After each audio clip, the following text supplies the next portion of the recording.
Let me give you a story of how revolution has been happening in Kenya, and I want to show you the elections because these are things I've watched time and again, and we were only able to conquer in 2002, but the multi-party election of 1992 was the beginning of the trouble of the movement. During that time, after the repealing of Section 2A of the Constitution, which had restricted Kenya to one party, we went to multi-party. And a party was formed by Jaramogi Oginga Odinga, Masinde Muliro, Martin Shikuku, Kenneth Matiba, and others. And this party was called Forum for Restoration of Democracy. In short, it was called FORD. And it's from that original FORD where we had two main Fords, Ford Asili and Ford Kenya, because they could not agree. When Matiba returned, he saw the way he was received in the airport, and he felt that Jaramogi hakuwa ametosha unga, and therefore he decided to run. But they had another surprise that I think they had not seen. The surprise was in the name of Mwai Kibaki, who was the third candidate. This is how it was in 1992. We had Daniel Arap Moi of KANU, Kenneth Matiba, Ford Asili. We had Mwai Kibaki Democratic Party, Jaramogi Oginga Odinga, Ford Kenya. We had George Anyona Social Congress. We had Chibule Wasuma, Kenya National Congress. We had John Haroni Mwau, Party of Independent Candidates of Kenya. We had David Mokaro Nganga. In total, 5.4 million Kenyans voted in that election. This is how the election result was. Daniel Arap Moi got 1.962866 votes, and Kennedy Matiba, who was second, got 1.404 million at 26%. For Moi, it was 36.35%. The third guy was Mwai Kibaki of Democratic Party, who got 1050 or 1,050,617 votes, which represented 19.45%. Jaramogi Oginga Odinga was number 4 with 17.48%, and he got 944,197 votes. In this election, Moi won with just 36%. If you combine Kibaki 1,050,000 and you combine Matiba 1.404 and then Jaramogi of 944, these people were ahead with more than 3.3 million votes. But Moi won with only 1.9 million. Why? Selfish interest. Selfish interest. I see this being repeated in 2027 if we don't shape up. Let's go to the next election of 1997.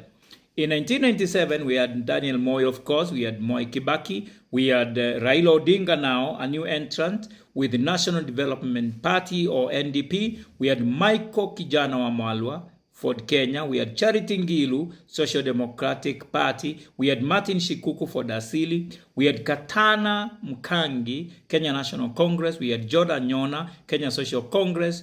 We had Kimani Wanyoike, Ford People. We had Koigi wa Wamwere, Kenya National Democratic Alliance. We had Monyo Wayaki, United Patriotic Party. We had Geoffrey Ntomwereria, Green African Party. We had Wangari Maathai, Labour Party. We had Stephen Oluthe, Independent Economic Party. And finally, we had David Waweru Ng'ethe of Umma Patriotic Party. In total, 6,189,684 voters voted against registered 9 million voters.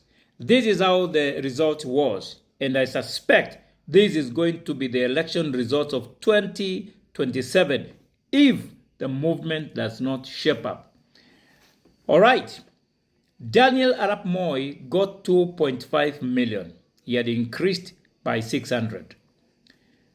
Mwai Kibaki was number 2 at 1.9 million. Raila Odinga was number 3 at 677,000.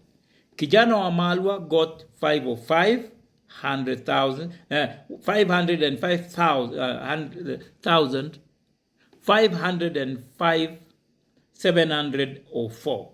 And then Gilu got 488,600 votes.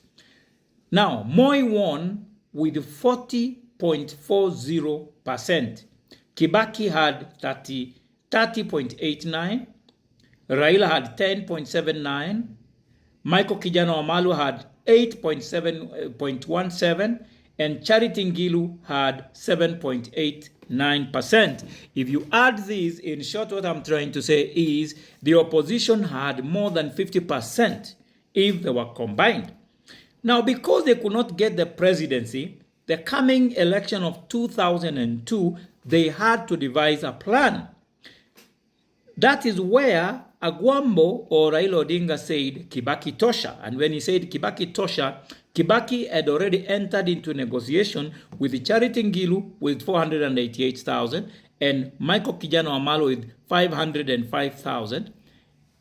That alone could have given Kibaki over 2.9 million or 3 million votes.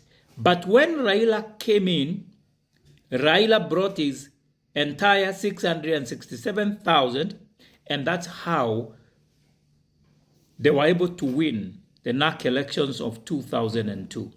What I'm asking is this: are we going to be reading history again in 2027, where the leading luminaries and the opposition will not agree, and President William Ruto will win this election again?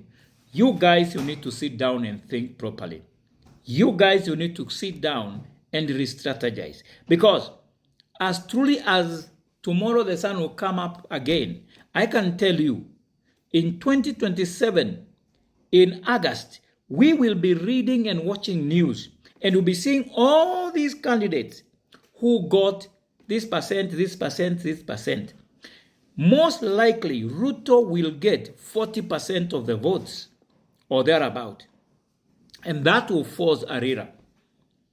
I presume our only luck will be if Ruto will not hit 50 plus 1%. That will give us an opportunity to elect a new president. So we can only hope that there will be a rerun. That's the only way we will be able to remove Ruto. If this is the behavior of fighting and fighting and fighting online, that will be the result. And there's no other result I see coming our way.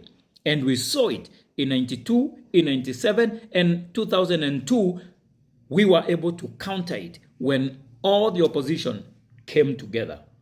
Thank you for that short story. I know it's tiring, but I have to repeat it.